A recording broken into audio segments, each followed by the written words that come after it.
How will we know? There are 3 signs that signal the approach of the hash-slinging slasher. SpongeBob SquarePants might flip burgers for a living, but his real talent is actually racking up felonies that would make even Plankton look like a saint.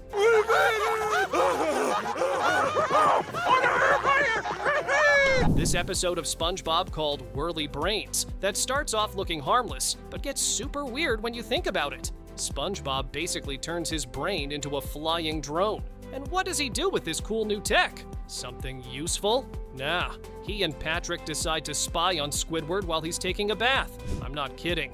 They're literally hovering their brain drones outside his bathroom window like total creeps. In the real world, SpongeBob's peeping Tom behavior could cost him $1,000 in fines, not to mention losing his drone privileges. And honestly, that would be getting off easy considering what he did. Yeah, SpongeBob. Do you think maybe it'd make the game more exciting if we played it with... In Driven to Tears, SpongeBob is not looking happy with Patrick, and it takes a criminal turn. Patrick passed his driving test on the first try. SpongeBob is really furious over this. Patrick passes his driving test on the first try, and SpongeBob? He absolutely loses it. We are talking pure jealousy meltdown. In the heat of the moment, he actually rips up Patrick's license and tosses it out the car window. Here's where it gets crazy though. They get caught by the cops, and SpongeBob immediately steps up. He confesses everything in front of the judge by taking all the blame to protect his best friend. Pretty noble. Except the judge slaps him with 90 days in jail. I mean, you gotta admire SpongeBob's loyalty, but wow, talk about not thinking things through. All those fines, a whole $1,000, and 3 months behind bars, just because he couldn't handle Patrick having a driver's license before him. Talk about friendship with some serious consequences. And I hope you learned a valuable lesson about littering. So long, buddy. Don't forget to feed Gary. This one's absolutely insane. Squidward decides he wants a nose job, and SpongeBob tags along to the hospital as a candy striper volunteer. Somehow, and I really don't know how this happens, the actual doctors mistake him for a surgeon and let him operate on patients. And unfortunately, poor Squidward ends up on his operating table. SpongeBob starts trying different noses on him like he's playing some kind of bizarre dress-up game. He even uses other parts of Squidward's body to reconstruct his nose. Then, after all of this is done, SpongeBob casually mentions he's not actually a doctor. He's just a fry cook. This illegal surgery could cost him $11,000 in fines, plus 4 years in prison. Patrick! I knew our #1 customer wouldn't let us down. Remember that SpongeBob episode, Chocolate with Nuts, where he and Patrick try their hand at selling chocolate? They start off pretty honest, but when nobody's buying, SpongeBob suggests they start stretching the truth a bit.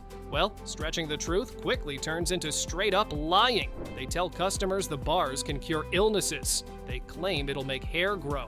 They're deliberately misleading people to make sales. That's textbook false advertising, consumer fraud at its finest. These deceptive trade practices could land SpongeBob with a whopping $40,000 in fines. That's a lot of Krabby Patties he'd have to flip to pay that off. Before we continue further, hit that subscribe button, or you might end up as SpongeBob's cellmate. I've got another date tomorrow. I'm caught in the middle of me 2 great loves. SpongeBob has failed his boating test over 1.2 million times. That's enough to tell about his driving abilities. In one episode, he tears through the boating school. He's recklessly driving his boat around, crashing into everything in sight. He eventually destroys a senior's home after crashing into a fruit punch truck. This destructive joyride would land him with $1,000 in fines, plus 1 year in jail. Maybe it's finally time to permanently revoke SpongeBob's driving privileges. What a surprise.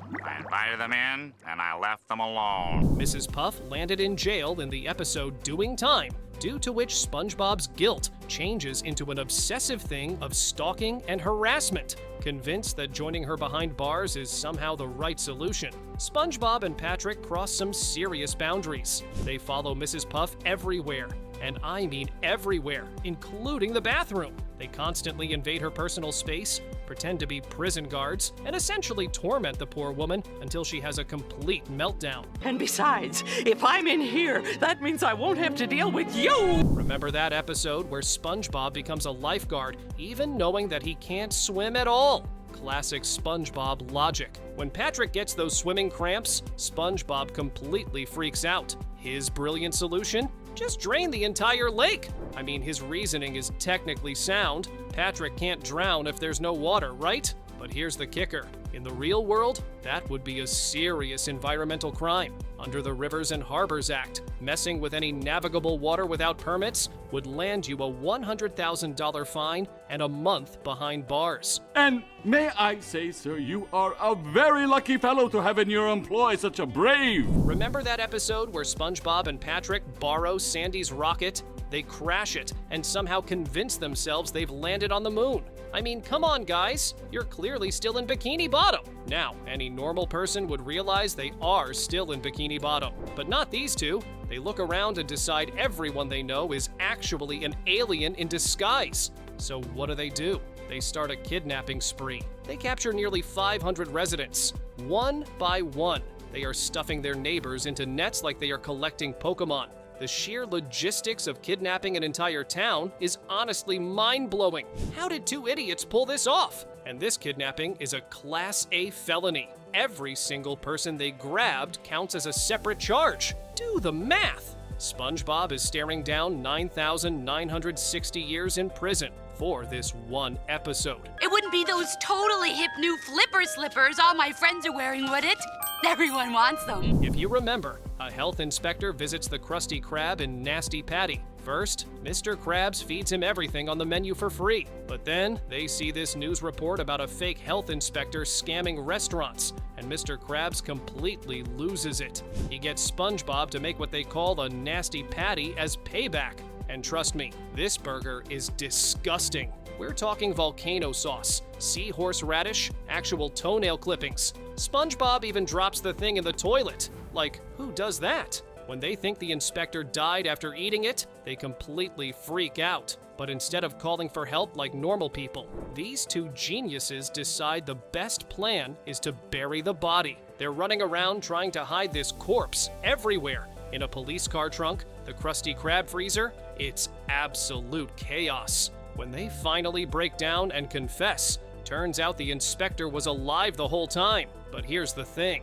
That doesn't change the fact that they were fully committed to covering up what they thought was murder. Food tampering, attempted murder, obstruction of justice. In real life, that's looking at about 70 years in prison, maybe even life. Just goes to show that when SpongeBob panics, he doesn't just make bad decisions. He makes felony-level bad decisions. Ice is in the freezer, right? There is no ice. There's never been any ice. Ice is just a myth. You wouldn't think bad breath could be a crime, but SpongeBob manages to make it one. In Something Smells, SpongeBob makes himself a sundae, ketchup, onions, peanuts, topped with the grime from his bathroom windowsill. The result is breath so toxic it becomes lethal. As SpongeBob goes around saying hello to everyone in Bikini Bottom, his breath causes multiple casualties. People grab onto fishing hooks just to escape. A driver's car crashes and explodes. Fish watching a movie literally die from the smell. He even evacuates an entire movie theater.